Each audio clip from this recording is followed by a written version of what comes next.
Mi è stato riferito dai miei collaboratori che è stata distrutta l'infermeria. Nemmeno 24 ore dalla chiusura totale del centro di accoglienza e già ci sono stati i primi episodi di violenza all'interno dell'ex caserma Serena. Infermeria devastata nella serata di ieri e definitivamente distrutta questa mattina da un gruppuscolo di richiedenti asilo che con queste azioni puntano ad ingrossare le file di possibili rivoltosi. È il segnale di quanto sia già difficile gestire i migranti, lo dà la presenza delle forze dell'ordine all'esterno del perimetro, ma soprattutto i lavori immediati chiesti a Contarina sul lato ovest, fino a ieri una vera e propria foresta dove chiunque poteva sparire saltando la cinta muraria.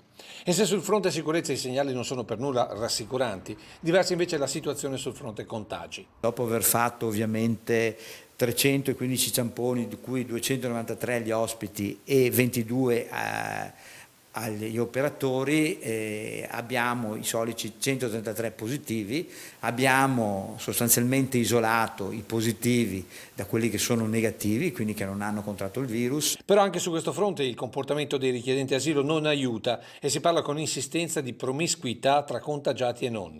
Noi abbiamo lavorato bene, posso garantire, la dottoressa Puppo e i suoi collaboratori, in accordo con la prefettura, planimetria alla mano, hanno deciso quali edifici vanno, come le dicevo, i positivi e in quali edifici vanno i negativi. I positivi in un edificio grande, i negativi in 3 edifici all'interno della caserma. Quindi sconfesso assolutamente questa persona. Secondo luogo dipende da loro, cioè voglio dire, noi l'isolamento l'abbiamo fatto, però ovviamente la cultura ci porta a dire che dipende solo da loro. Se loro hanno voglia di rispettare le regole, come dovrebbero, sicuramente la promiscuità non esiste.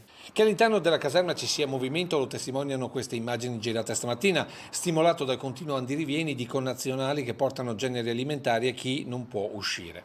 Quello che preoccupa maggiormente il direttore generale è un gruppuscolo di stranieri che come a giugno di regole proprio non ne vogliono sentir parlare. Io credo che a queste persone va data una chiara linea, o si comportano in un certo modo o chiaramente devono andare via, perché all'interno di tutto il gruppo ci sono brave persone, ci sono famiglie, ci sono bambini, quindi chi ha intenzione di fare tra virgolette il lazzarone non può stare là dentro.